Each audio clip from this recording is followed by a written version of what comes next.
Pero bueno, muchas gracias por venir. Ya es el 10º Congreso Internacional. Me da mucho gusto ver a Guillermo por acá.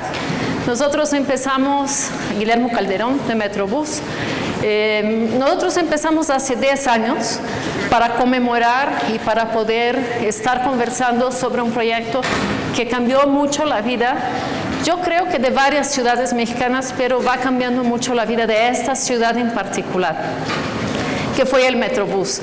Cuando hicimos el primero, tenía 3 meses de haber inaugurado Metrobús, todavía no sabíamos ni si íbamos a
Farther down is Paris, a little more dense, and 40% of the families own cars. And this third arrow down here is you guys, Mexico City. And I was really surprised to see that 44% of households have cars. It should be, I would think, maybe like 25%. And so this is a very surprising number, and I think is why you're feeling so much traffic congestion. And I think people would much prefer to have many more options, which you guys are offering. So in a city of this density, having so many cars, households be car dependent is tough, which is why you're seeing it. So let me talk a little bit about Zipcar. Zipcar today is the largest car-sharing company in the world. There are 870,000 people who are sharing 12,000 cars around the world, across North America, so in the US and in Canada, in the United Kingdom, recently in Paris, some in, I think, Madrid. Why did we succeed? How is it possible when I started that everyone said, no, Robin, everyone loves their car, they will never ever do a service like this? What I knew was that in cities, if you don't need a car to get to work, this is the most important thing, if you don't need a car to get to work, is stupid to own your own car. Your own car costs about $9,000 a year in the US on average, which is about $25 a day. Every day you're spending $25 a day on your car. And so if you don't take a car to work, that means 5 years in which, 5 days in which you're spending $125 on your car and not using it. So for people who don't need a car to get to work, they want to have access to a car sometimes, and this is why Zipcar worked. And when I think about cities in general, I think our transportation goal is to make sure that people don't need cars to get to work, that they can do their routine lives very happily and easily without using a car. That is a key piece to quality of life in the city and to making people be able to afford to live in cities. Transportation takes up about 20% of the average income is spent on transportation, and for poorer families, it's as much as 40% of their income is spent on travel when they have to own a car. It's really too much. So why was Zipcar successful? There's this idea of excess capacity, and you look at this car and you think, what is she talking about? When we own our own car, we're spending $9,000 a year, but we only drive it 5% of the time. It's only being driven about an hour and a half on average a day, and all the other 95% of the time it is sitting there. It's the second most expensive thing that you own from your house, yet it is sitting there 95% of the time. So there was this huge excess capacity in the way that we could buy cars before. The other way that you could get access to a car was through car rental. And car rental, you still have to get it in a 24-hour bundle, yet I want it for 2 hours, I want it for 1 day and 2 hours. And so there was no way that people could, they always were forced to buy cars much more than they actually wanted them. So Zipcar, I knew we would succeed. I say that now, I didn't know we would succeed. I was sure we would succeed because there was so much excess capacity in the system. The economics of it were so broken that people were buying much, much more car than they actually wanted. They were forced to buy more car.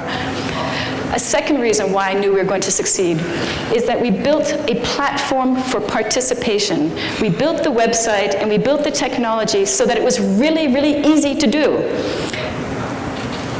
If you're going to rent a car just for an hour, you can't be standing on a line for 15 minutes and waiting, to sign papers. It really had to happen fast. We really had to make it simple for individuals to get in and do what they needed to do. The third is that we thought about our members as our collaborators. They were not consumers, but our co-creators. So if you think about car rental before us, in car rental, there's the customer on that side and the business on this side. And the business knows that the customer is lying, going to ruin the car, is terrible, and the customer knows that the car rental company is going to charge them too much money and is going to be not their friend. And there's this very adversarial relationship. With Zipcar, we said, you know what, we're not going to have a counter at all. You're on our side of the counter. We actually trust you. You are going to walk around the car and see if there was a problem. You are going to make a reservation and choose the exact specific car that you want. You are going to put gas in the car. These were all things that we are now asking our members to do that before Zipcar, which we founded in 2000, was very, very unusual. So we really were thinking of our customers as our friends, and these two pictures, just to show you, which was a very surprising thing for me. I have 3 children, and these photos are people who had their first child, and as they're leaving the hospital with their first child, they say, let's take a picture and send it to Zipcar. So we were really part of their friends, that they would stop at that moment to send us a photo. It's incredible to me. So this idea of people being co-creators, there's a cartoon that I just saw recently. So here's Moses coming down from the mountain, and the caption says, "Is there a section on the bottom for comments?" So today, we believe that even with God, we're co-creators. We get to say, you know, I'm ready to participate. And if we think about that, it's true today. It is true today that we expect to be able to have a say as things. We are not consumers. Consumers is a word that reminds me of 1950. And today, we are participants, and we are collaborators, and we are co-creators. And you can think about many, many things you do that is true today, that we're much, much closer. So going with this idea of these 3 things, what I see in the world is there's a new kind of organizational structure, a new way of building businesses, and a new way of working that I'm calling peers incorporated, which has got to be very hard for the translator. I'll explain it in a minute. And so it's how this collaborative economy that is, we are changing from an old industrial economy to a new collaborative economy, and it creates abundant prosperity. And I'll be talking about how this works today, so I'll explain in a minute. The 3 components of this new way of building things are leveraging excess capacity, building platforms for participation, and thinking about people as your co-creators, as your collaborators. So companies, this is happening everywhere, and you didn't even realize it, perhaps. So if you look at these companies here, Facebook and eBay and YouTube and Skype and Wikipedia, all of these things are based on my excess capacity and me as a collaborator. These companies are nothing at all if they didn't have us participating with our extra stuff. So this is a gigantic movement that is happening everywhere, and I will be telling you why that's interesting. So there's Zipcar that was doing this. So you guys know about Car2Go, one-way car rental that is not a competitor with Zipcar because it's for a different kind of use. I think of Car2Go as self-driving taxis. It's when you want to spend a certain amount of money, and you need to have a car to do it. Velib, you guys have your own bike sharing here. Again, it's a shared asset that people are active participants in. And this is just a friend that I put in called Scoot Networks, and he's doing electric scooter sharing in San Francisco. You can think about Uber, which is talked about often. It's in the same frame. This is a company that I'm newly in love with. This is in India. It's called G-Auto, and it's a peers incorporated organizational structure of auto rickshaws. And G-Auto has 15,000 rickshaws in the network and moving 4.5 million passengers every month. But all of those auto rickshaw drivers are independent owners and operators. So it's a very loose collaboration, federation of what's happening. And here's another interesting one, U-Ship. U-Ship is for freight. And so it turns out that 30% of all freight trucks are running empty.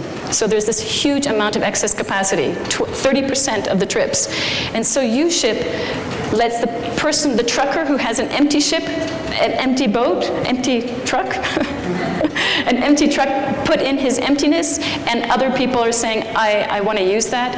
And they are transporting, they have millions of people who are doing this around the world. It's a gigantic company, all based on excess capacity and other people's trucks. U-Ship doesn't own one truck. So all of this has to do with sharing, and I want to tell you my favorite example to get it deep in your mind. So if we think about bed sharing, so all of you guys think about bed sharing. You got that in your mind? The kind of bed sharing I'm talking about is when I go to new cities. I like to stay at a friend's house, and I get to stay in their excess capacity, the bedroom that their child maybe no longer lives in, or the bedroom that they have as their office. And if I'm lucky, I might get a nice place like this. If I'm less lucky, or if I'm more lucky, I get a double bed, which is even better. Excess capacity double bed for myself, better. And if I'm unlucky, the teenager was kicked out and they say, Robin, you can sleep here. And I think, ugh, those sheets are so dirty and I definitely don't want to sleep in that room. And so that's why hotels were invented. So when I went to a city and I didn't have a friend, I could stay at a hotel. So hotels are bed sharing. When I was starting with Zipcar, I would forbid my staff to use the words car sharing, because I said no one likes to share, and it means that you're going to have to wait your turn, and it's going to mean that it's dirty. And imagine if we called hotels bed sharing, because hotels really are bed sharing. They're absolutely bed sharing. Zipcar is to cars as beds are to hotels. So we weren't that influential. So thinking about bed sharing, I wanted to see which is the largest one in the world. So I went and did some research. The largest bed sharing in the world is the Intercontinental Hotels Group. They've been around for 65 years. And in 65 years, they built 4,400 hotels in 100 countries. And you can see this is hard work. So the Hilton Hotels has been around for 93 years. They are not so big. And so just picture what you have to do to make this work. You have to go find the location. You have to hire an architect, you have to persuade the city to let you do it, you have to get the permits, you have to build the hotel, then you have to put all the stuff in the hotel, you have to hire the staff and train the staff.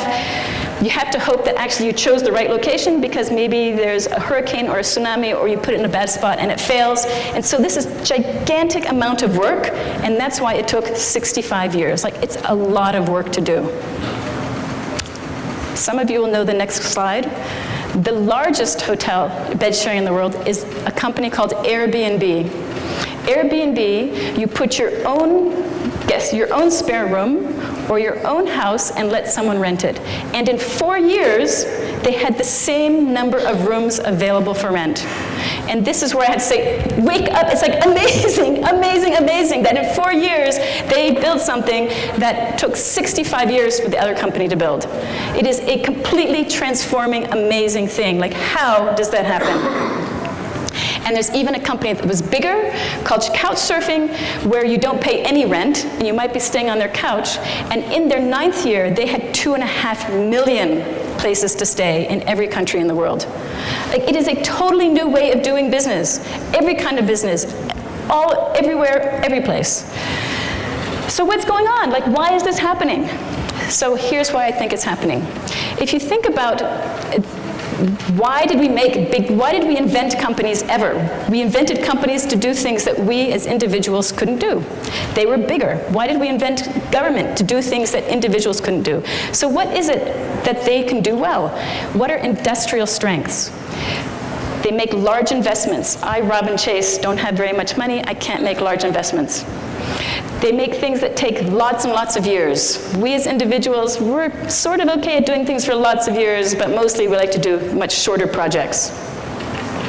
Things that require many kinds of intelligence all together, working together. I'm only smart in 2 things, and you need a lot of people to be smart in many, many things. If you need things that have to have standards and consistency, I can tell you what to do, but I'm just Robin Chase. Who cares what I say? You know, you have to be a big company and a big thing to say, this is the way you're going to do it. This is the standard. And this is typically all kind of put together in a brand. Like we say, this is the brand promise you can trust. This is the quality of this. And that's what big companies do, and these are global. But on the other side, individuals like us, we actually do some things really, really well. And we do things that companies can do, but they hate doing because it's expensive for them. So what do we do as individuals? When you have to do lots of small things, big companies hate doing small things. If you want to do things that are local, They don't like doing things that are local. If you need to do specific, unique, customized, one-of things, we are really good at doing that. If you think of the industrial products, everything is the same. And what we can do easily and cheaply is make things that are very unique. And of course, we can tap into my personal social networks. You know, all the companies want to know who are Robin's friends and does she talk about my company? Well, of course, I talk to my friends about things all the time, so, and I'm local. So when we put these two things together, in fact, they're very symbiotic. They're very complementary. They work together really well. And it's this combination that I'm calling Peers Incorporated. It's this new way of building things. And so what happens is the incorporated side does what it does best, and it builds a platform for participation. It puts all those hard things that it knows how to do and that are hard for individuals and makes it into the platform. So if we think about Zipcar, we made the technology so you could unlock the door. We got the fleet card so it's easy to do gas. We bought the cars. I mean, we did things that were very expensive and hard for people. But our members did for us things that were hard for us, that saved us a lot of money when we had them do it. When they put the gas in instead of the company, much cheaper. When they walk around and tell us that it's good instead of me sending someone to do it, much cheaper. So we had the individuals do things that were expensive for us. And individuals bring this diversity of offering, and I'll talk about that a little bit more. So I see this, to make it less complicated, as a very complementary new organizational structure that each side has to share value with the other, and each side is working together and is all swimming in a sea of excess capacity. And why I'm very interested in the excess capacity part is that it's very resource and cost efficient. This is going to happen because when you share cars, your own personal car is being used 5% of the time. Shared cars are used about 50% of the time. So you get much, much more value out of that car when it is shared. There's three ways to look at sharing excess capacity. You can slice that excess capacity, which is what Zipcar did. Before, you had to buy a whole big car, and Zipcar said, you know what, we're going to give it to you in little pieces, which is how you want it. And that was a fabulous thing. We all were happy. What does Airbnb do? Airbnb takes all these little tiny houses and individuals around the world, 650,000 of them, and makes them onto one platform, so it's easy for me to search and find and compare and contrast and interact with them, so they aggregate. And the third thing that we do with excess capacity is open it, and I will tell you what that is in a minute. So opening it is, if you think of open data, when the government opens up data, now anybody can use it. And when you open something up, it says you can use it in any way you like. If you think of Airbnb, people are still using it just to sleep in a bed. And with Zipcar, they're still using that asset just to drive. With open things, we're saying, I have no idea what crazy idea you're going to do. You can do anything you want with this asset. You think up, you get new values out of it. So let me see what else. So if I go to this incorporated piece, if you develop a platform, platforms, because they're platforms, can grow incredibly fast and can give you these economies of scale. And let me show you this fast growth. So Etsy is a company where people sell their things that they make to other people. This is Etsy's growth curve. And they grew 50% last year, which is incredible. So of the $1.35 billion worth of sales, half of those people were selling things that they never sold to anyone ever before. So Etsy is providing this amazing service for individuals to sell their stuff. This is a very funny company called Fiverr.com. It started out with what would you be willing to do for $5, to earn $5. Today it is much more expanded. You can sell any types of services, short, very small pieces of services online. And again, these companies are growing incredibly fast because it's all these people coming together on a platform using their excess capacity. And the third piece is peers deliver this diversity. And when you have diversity, it definitely gives you innovation, and it gives you resilience, and it gives you redundancy. And let me just talk about that. If you think about smartphones, the platform is your smartphone. The excess capacity was, if you're only going to use it for phone calls, It's not very many hours in a day that you're on the phone. But because they opened it up, and now you can have all these apps built on top, there have been as of today, I think 2 million apps built on using ways to use your smartphone. So it's minds, many, many minds around the world thinking, what could I do with this smartphone? And they're coming up with 2 million ways that we can use it. And you can think of all sorts of ways to use it are really stupid and are not worth $600 to buy my phone, but it doesn't matter because you already paid for your phone. So all of this is extra value being pulled out of your phone, extra value. And then the company I launched in France 3 years ago called Buzzcar, which is peer-to-peer car sharing. And so instead of Zipcar, which rents out cars that the company owns, Buzzcar lets you rent out your own car to your friends and neighbors. And again, we did all the parts that people couldn't do. We negotiated the insurance, we built the website, we do the marketing, and individuals supply their own cars. And when we did this, these are pictures of owners in front of their cars. And you will see that they are a very diverse, oh, I've got to go slowly, you have to see these pictures. So you will see that they are a very diverse group of people. The cars are parked, this is the south of France, of course. You can see that they are all kinds. Cool people and not cool people. And hipsters. And so what's interesting with Buzzcar is that it's in France, and we have 7,500 cars that belong to other people parked across the country, and about 60,000 people are members to rent them. But what makes me really happy is that people are renting cars in places where you would never have a car rental company, and you would never have a car sharing company, because you could never afford to build one in that place, because it was the demand is so low. But for you as an individual, if you rent your car once a month, great, that's excellent. And if you live in a dense urban area, you can rent it out 4 times a week. But it's because it's built on excess capacity, we can offer car sharing everywhere throughout the country. So it's the diversity of offering that makes this such a wonderful thing. So now, I'm going to tell you, I'm about to make you feel very, very bad, and then I will make you feel very happy afterwards, okay? So get ready to feel very bad. A very significant piece of my work is around climate change. And I want to tell you about climate change and make you realize the seriousness of it, and then this will all make sense, how it all ties together in a minute. So the World Bank wrote a report, I think 2 years ago now, and it was 4 degrees turn down the heat. Do you guys work in centigrade or Fahrenheit here? Perfect. So why 4 degrees? 4 degrees is how much warmer, global average warmer, that the world will be by 2100 if we continue to do business as we are today. If you are like me, what does 4 degrees warmer mean? I have no idea. Like, what does that mean? So I went and did some research.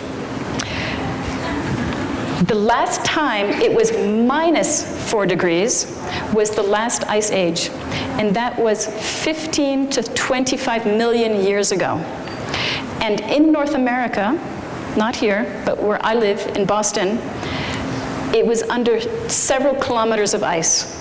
So standing in Boston with minus 4 degrees with several kilometers of ice.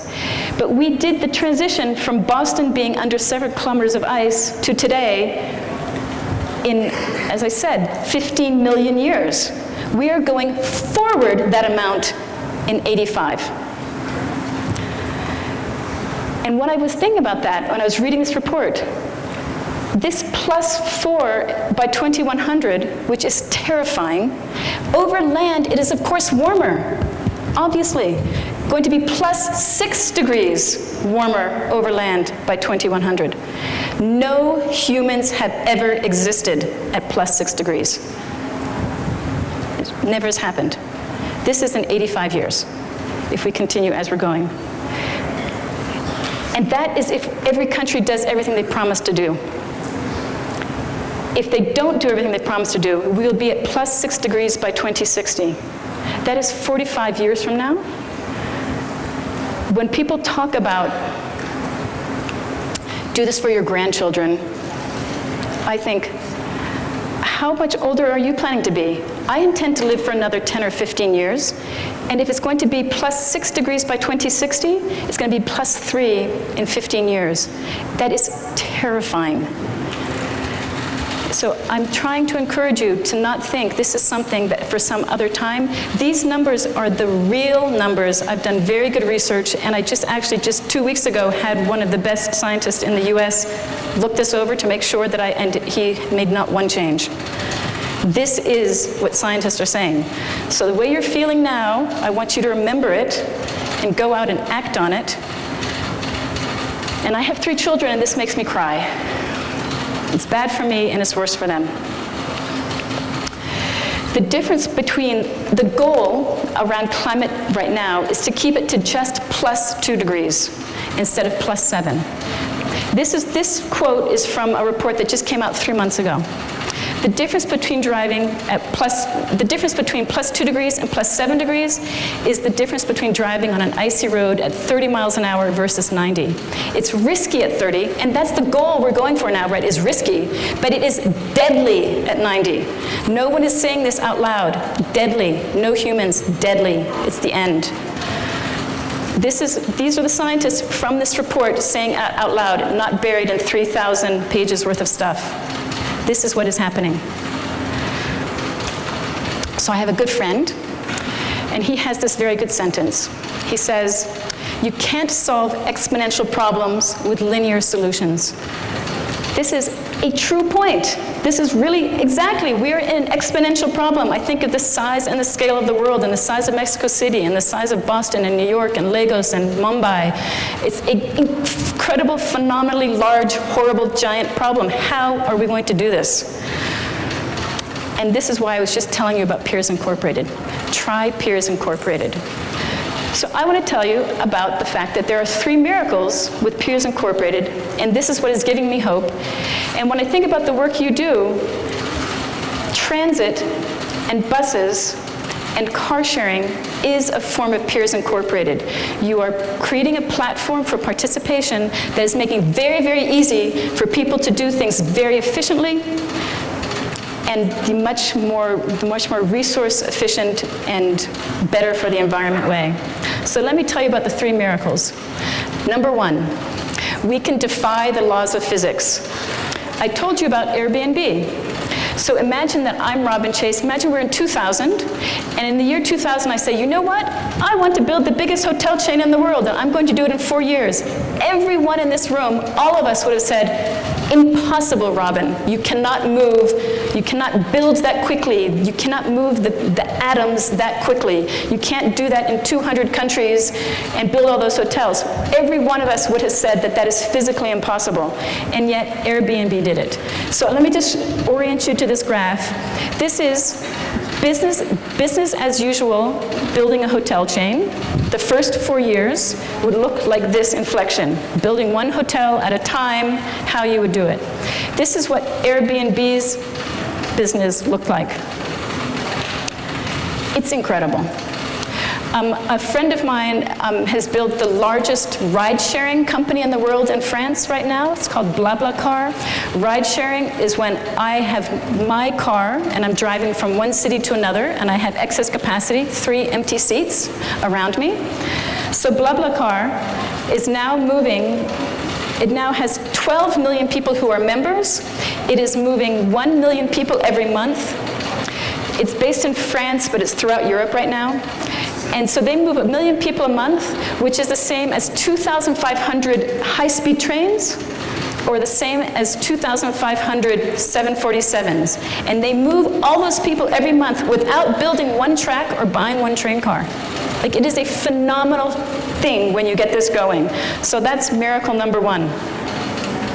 Miracle number 2, we can tap exponential learning. We can learn really, really fast.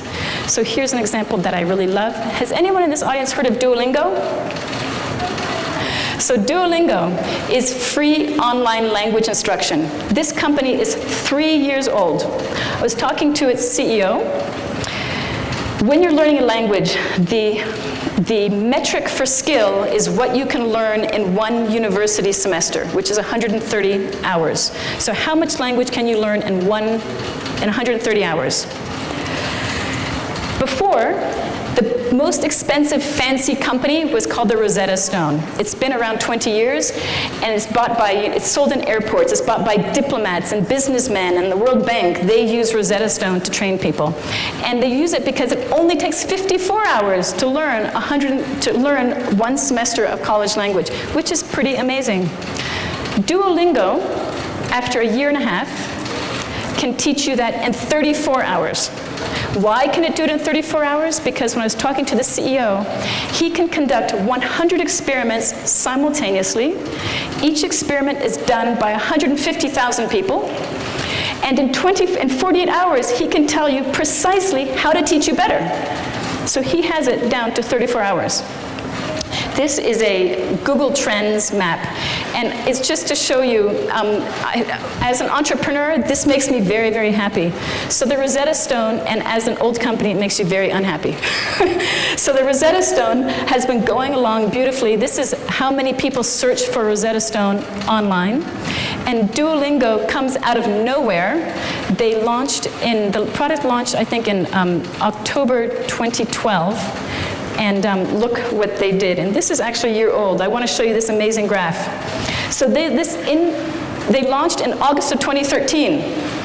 And so you can see here how many monthly people, how many millions of people they had per month. And when I had this graph from 2013, it was 8 million, which was really amazing. 8 million in less than a year. I talked to that CEO last week. 50 million people are using Duolingo to learn a language. And it's for free. And it's 34 hours to learn a language for a semester. It is incredible, and it's because the platform is now organizing and seeing all the learning that's happening around. So the platform can get better, and it can understand how other people do it better, and make everyone learn it that better way.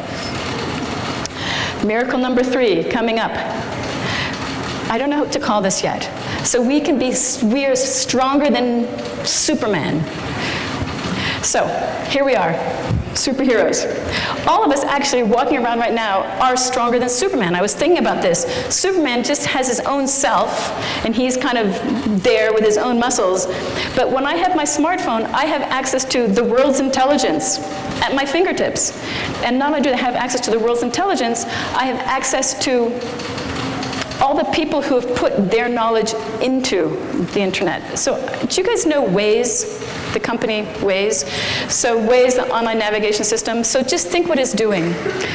One is it's doing all that complicated computational stuff. It's using satellite data and real-time data, and Waze has 50 million users. So Waze is getting all the trips from 50 million people and able to tell me, oh, it's Monday at 9:30 a.m. The fastest route Monday at 9:30 a.m. from here to someplace else in Mexico City is this way. So it's taking all the trips of all the previous people, sorting, analyzing, and then it says to Robin, here's the trip. That makes me superhuman. But we are better than superhuman, because when there's a disaster like this, there's a person who uses Waze half a kilometer in front of me, who says to me in real time, hey Robin, there's this big disaster, turn off the road. And that makes me superhuman. We now have individuals who are in the environment who are doing things that computers can never do. They're doing pattern recognition in real time that only humans can do. So when I think about our need around climate change, we need to have these platforms for participation that can grow very fast, with lots of people doing things where we can learn very fast from how they're doing it. And at the very edges, in each little location, in each neighborhood, in each continent around the world, you have this local adaptation and a real person on the ground figuring out how it works exactly in their neighborhood. And so here's Waze. This is kind of hard for you to read, but what it's saying is that every 1.7 seconds, a person live is reporting an event. They're reporting a traffic jam every 4.2 seconds, a road hazard every 7 seconds, a policeman every 10 seconds. These are things that only humans can be doing. It's not just Robin going with her smartphone in my car. These are things that required a real human to give this information in real time. So we have this we now are merging computers and humans in this amazingly powerful way.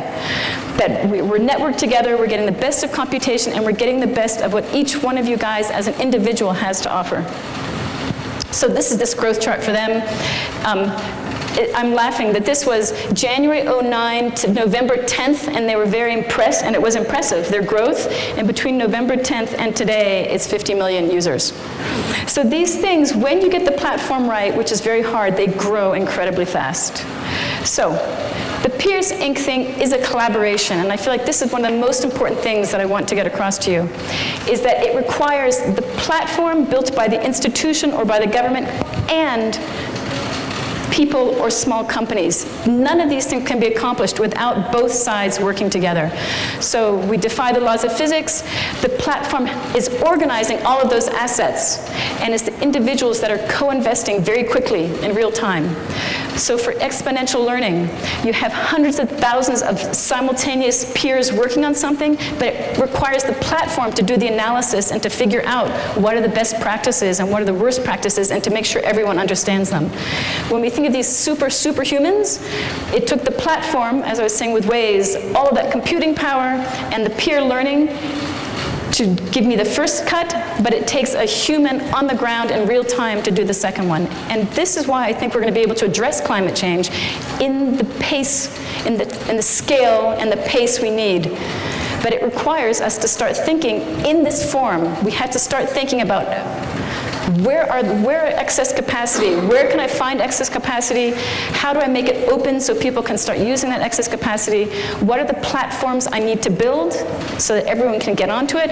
And what do I have to make sure to leave to individuals to do, because they do it so much better, faster than the organization, the bigger organization. So your to-do list, here I just said it, identify excess capacity, identify the local, customized, specialized resources that are better done by peers, and figure out, that should be number 3, figure out the things that should be put on the platform. So to figure out, to look at these problems and say what things should be done by the big guys and what things should be done by the little guys, and then make these platforms so that the two can come together. It's a new way of thinking, and because we are so connected today, that's why it works. When we were not connected, you couldn't do this. But now that we are connected and you can have access to knowledge very fast, it can happen. So let me see what my last slide is.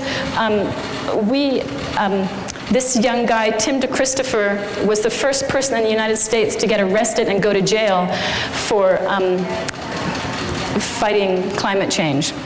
And he has this sentence: "We're on track for such rapid and intense change, we might as well steer towards the world we want to see." So as we all know in our lives, things are moving very, very quickly, so we need to be building every day the place we want to be living in. We have to be making this world moment by moment. And I want to leave you with my last slide. So for Zipcar, in terms of environmental benefits, each well-shared car is used by 30 to 40 people, actively used. Each well-shared car removes 15 cars off the street, because 40% of the people that share that car say, I don't need to buy a car, and I'm going to sell my car if I already had one. So for Zipcar, I just had these numbers. If we have 10,000 Zipcars, it means that 150,000 cars were not bought. And for each car, it's 3 parking spaces. So it's 450,000 parking spaces that are not needed around the world in these cities. And so we have room for things like BRT and bike lanes and more trees and wider sidewalk when we get all of that parking storage out of the streets. And each person who drives a Zipcar drives 80% less than they would if they owned their own car. And they drive 80% less because when they have to go on a trip, when you drive your own car, you think, oh, it's just the cost of gas. You get in the car, it's just the cost of gas. But it's not the cost of gas, right? It's a lot more. So when people are choosing a shared car, they're experiencing the full costs of that trip.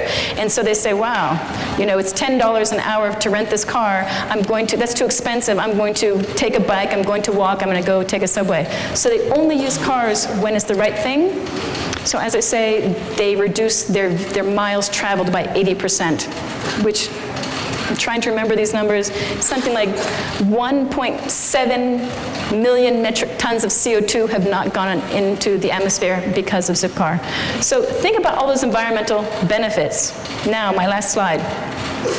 One day at Zipcar, we got an email that was sent to info@zipcar.com. So nothing in particular happened. It wasn't written to me in particular. It was to the company, info@Zipcar. This slide is the entire email minus their name. Have I told you lately that I love you? And I'm leaving with this because I want to tell you that this world that we're going to, that is more environmentally sound and more sustainable, is better and nicer and fantastic, and we can get people to write us love letters. So we shouldn't be afraid about it.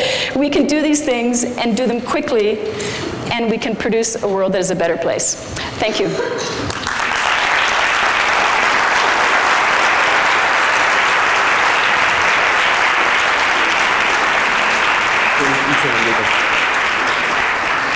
Vamos a pasar a continuación a la sesión de preguntas y respuestas.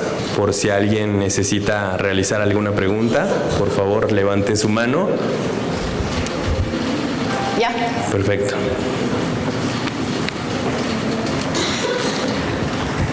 I don't have my translation, but tell me.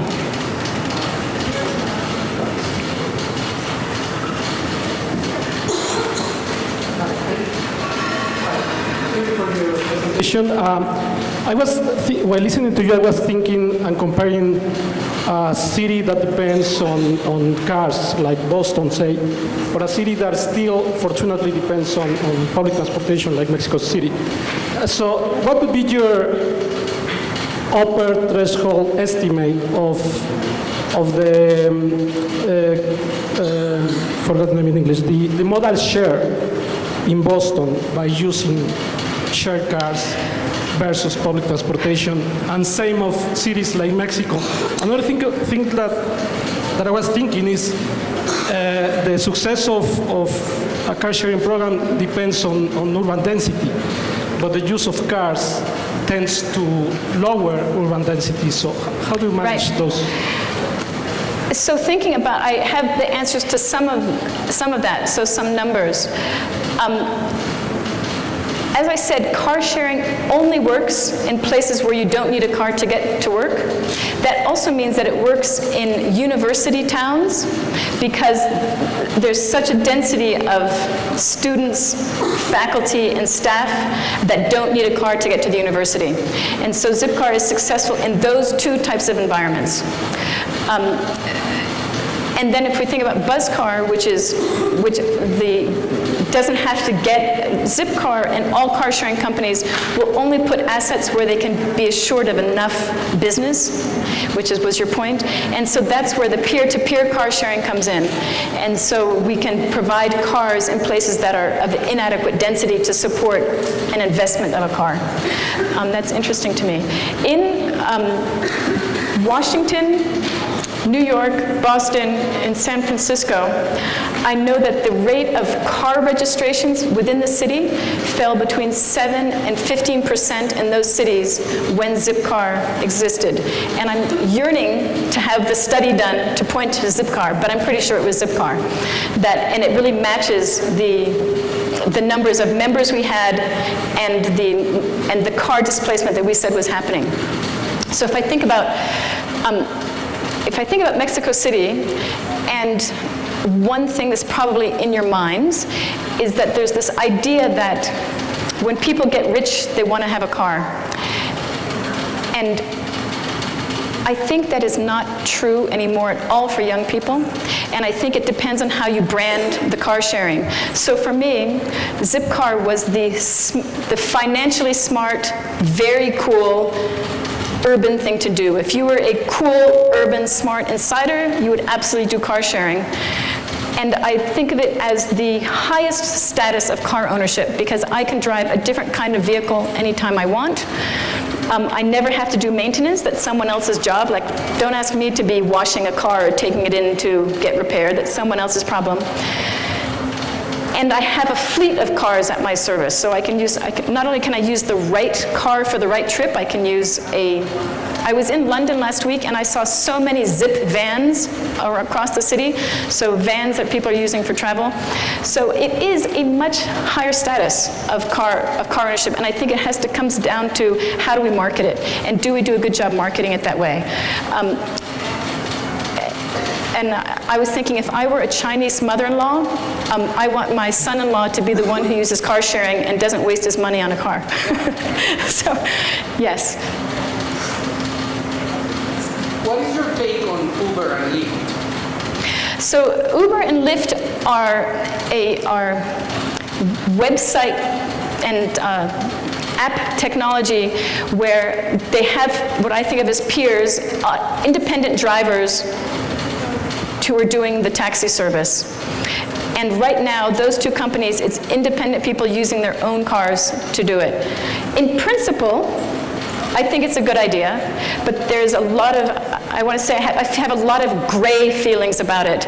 There's been a lot of bad behavior with insurance, that they have been lying to the car owners and the car passengers about the insurance on those cars, and it makes me very angry that they are taking a risk with people's lives and with the car owners' second most, probably the thing that's the most expensive asset they own.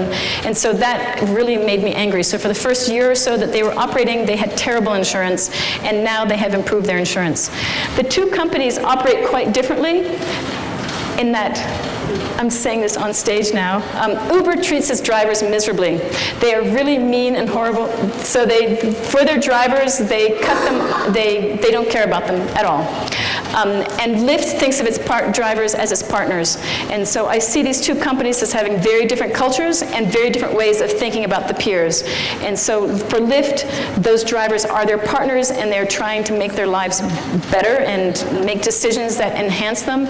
And for Uber, they think of the drivers as discardable whatever, and they change prices, they change the quality, the rating service, and they change the size of their fleet on a dime. So I feel quite differently about those two companies. Any other questions? Yeah. Sí, si me permiten, si nos dan un segundo para pasarles el micrófono, y si nos hacen el favor de identificarse, sí, su nombre y de la empresa o de dónde vienen, por favor. Do you have a microphone?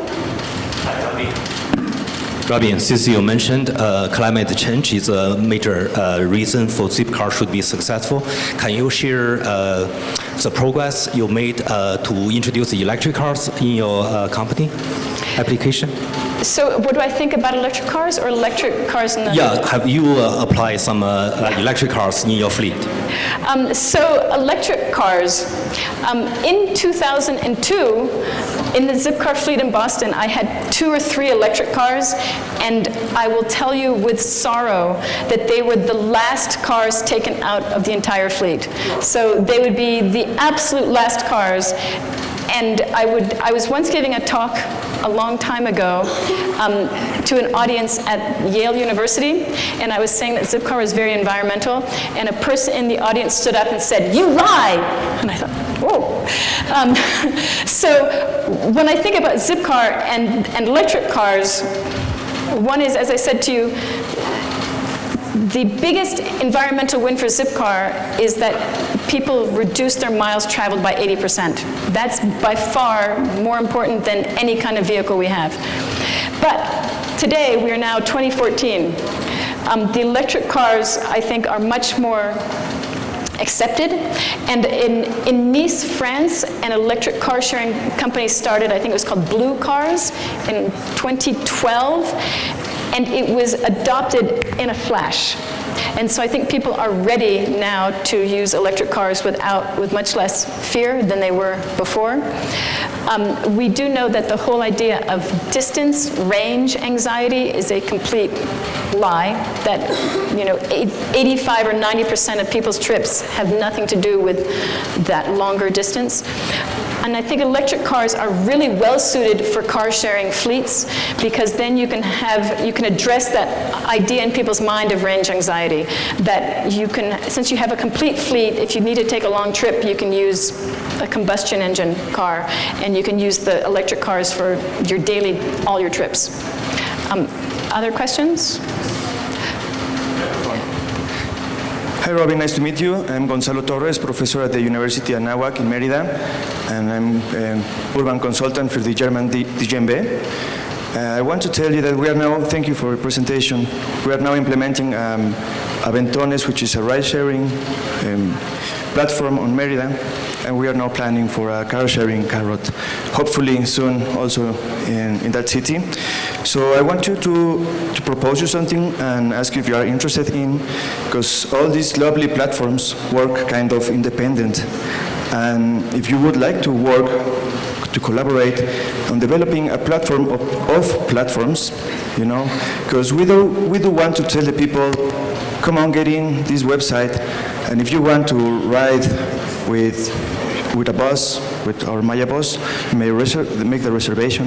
And if you want to go to an appointment, then you may take a carrot, and at the end you may come back home by another kind of platform. So this integration should be done. I don't know if you are also planning that in the future. So thank you. So I see two different questions in there, or maybe I understand two different things. One is there a platform that connects all the kinds of transportation together in one platform? I know that is a goal of just about everyone. When I talk to the car manufacturers, they think, okay, we're going to be the guy who's come up with that platform. When I talk to telecommunications providers, they say, oh, we're going to be the guy who comes up with that. And there are entrepreneurs, I think it's Ride Scout that is out there that has done something like this. One of the things that gives me anxiety when I think about the platform that joins all the transportation platforms is, I'm a startup. How is it that I get into your fancy platform?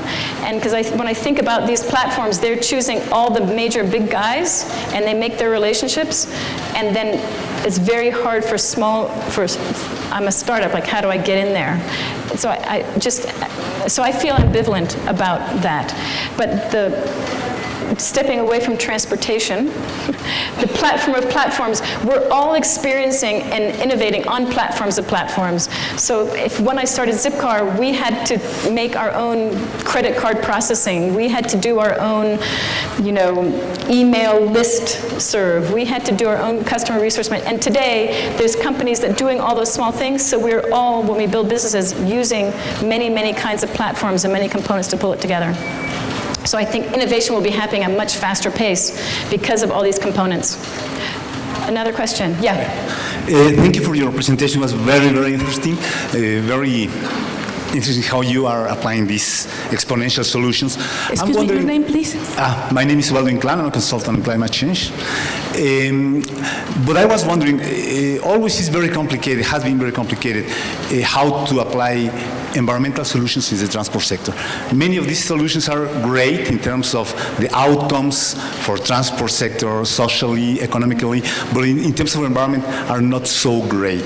For example, Zipcar, as you said, is great, but 1.3 million tons in the history is just like a very small and renewable energy project. So what do you think it could be done to get also exponential solutions from the we know side? We know that the thing that we really need to get done is a price on carbon, and I just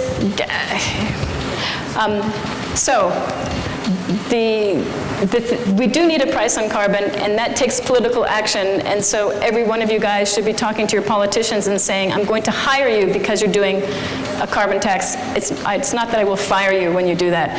So I feel like that is the biggest platform for participation of all. We know that. So since I now no longer can, government isn't moving. Around the world, government isn't moving.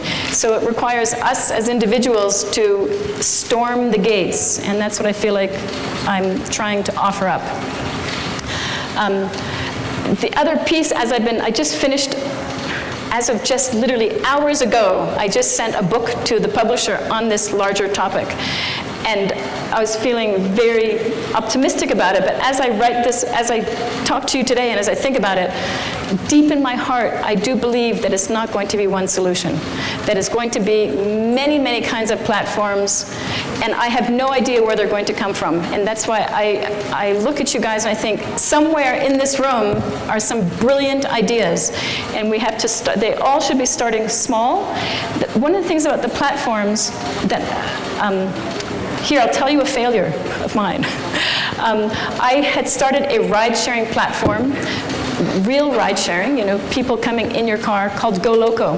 And I started it in the US in 2008. I raised money for it. I had investor money. And I built the platform, and my first platform was way too complicated. And then when I started working with individuals, people actually using it, I had to make it much smaller and much simpler, much easier.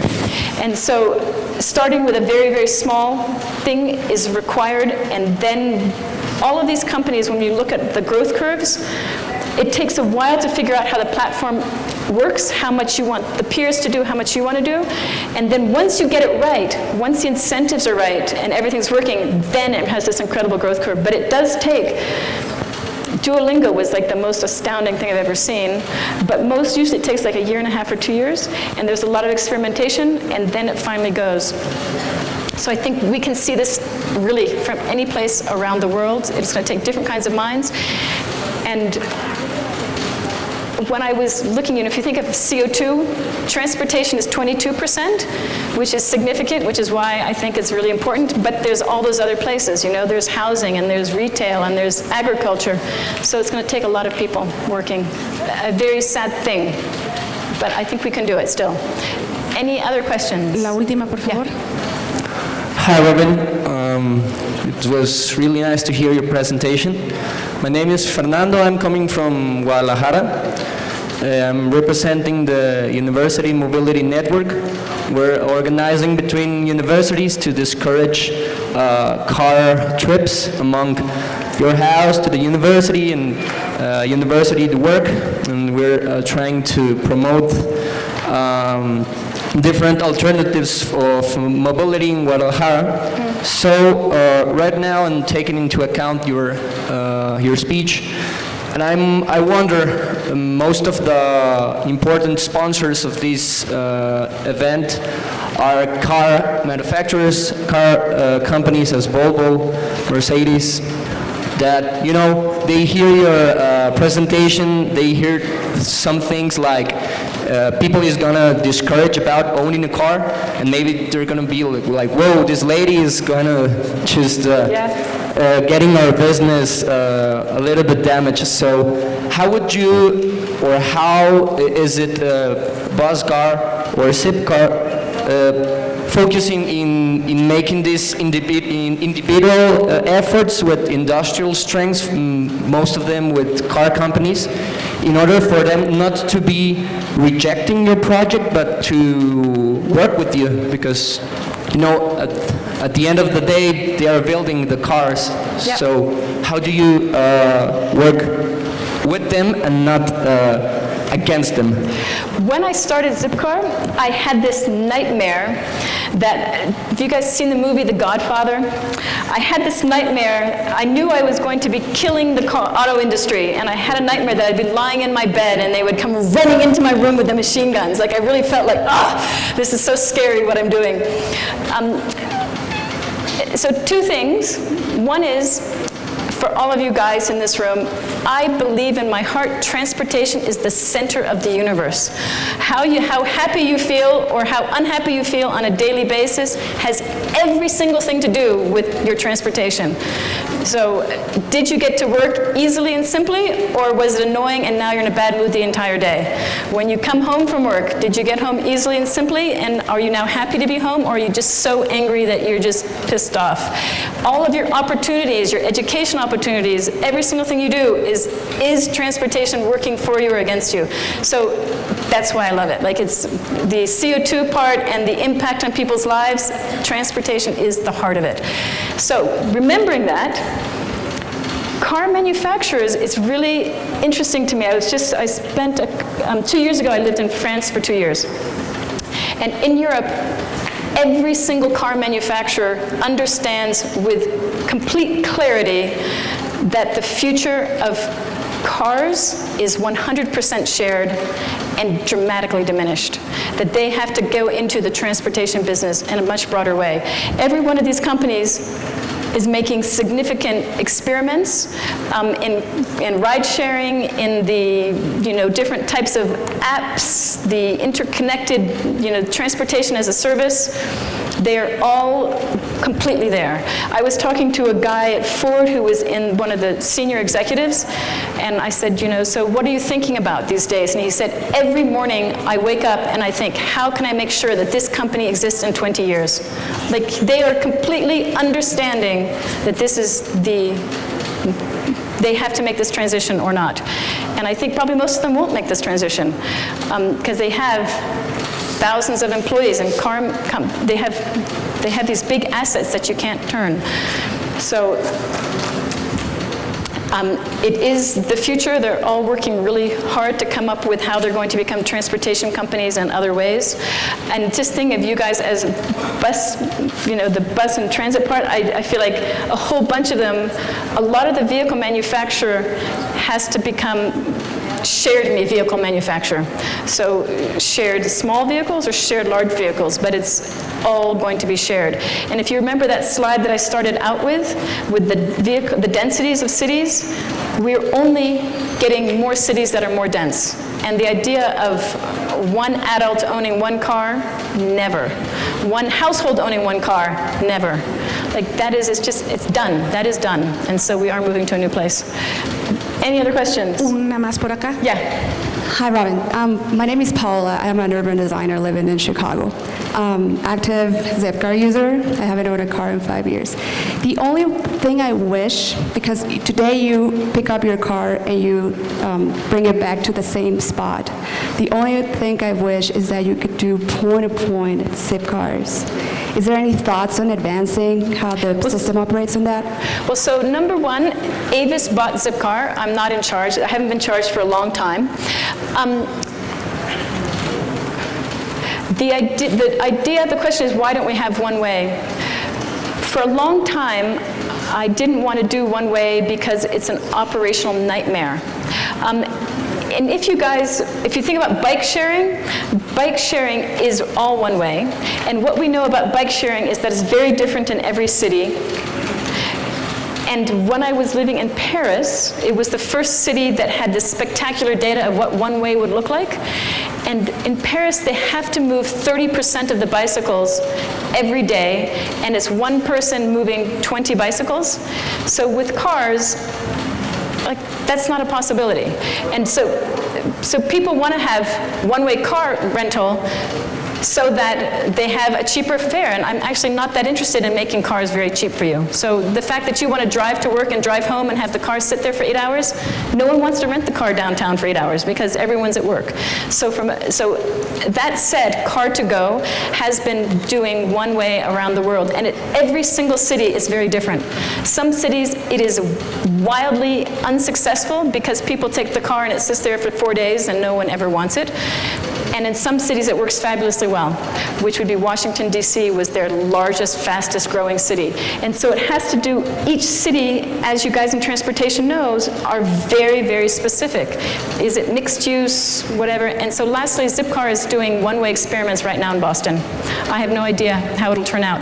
I was thinking of taking one from the airport home when I go home on Wednesday. We'll see. Any other questions?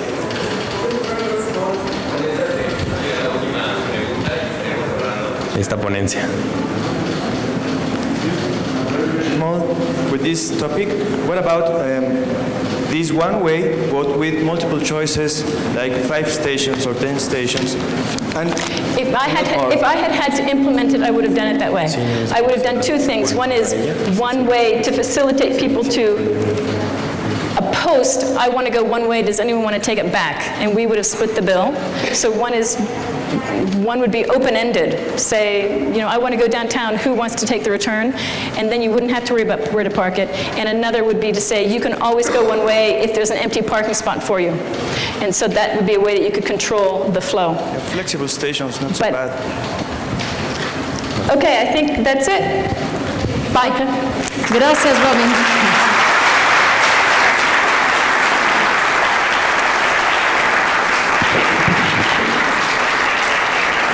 Yo quiero agradecer a Robin y compartirles un pensamiento más. La semana pasada estuvimos en una cena en que estaba Al Gore. Y lo que estaba contando en términos de energía es que aparentemente en muy pocos años la energía solar ya va a ser tan barata que no es una pelea ya con las petroleras, sino que simplemente va a dejar de hacer sentido económico tener tanto una economía basada en el petróleo. Entonces, yo creo que todas estas nuevas tendencias de transporte en algún momento están creciendo y como vieran, cuando se hacen virales y cuando se hacen exponenciales, hay cambios muy profundos. Y creo que con tanto que estamos viendo que está pasando en el mundo, realmente en algún momento vamos a poder ver ese cambio exponencial en el uso de la energía y también en el transporte. Y creo que eso es un poco la idea de tener a Robin acá, mover nuestras mentes y pensar que hay muchas más cosas ocurriendo en el mundo en términos de nuevo transporte, nuevas maneras de pensar movilidad. Pues muchas gracias, gracias a Robin.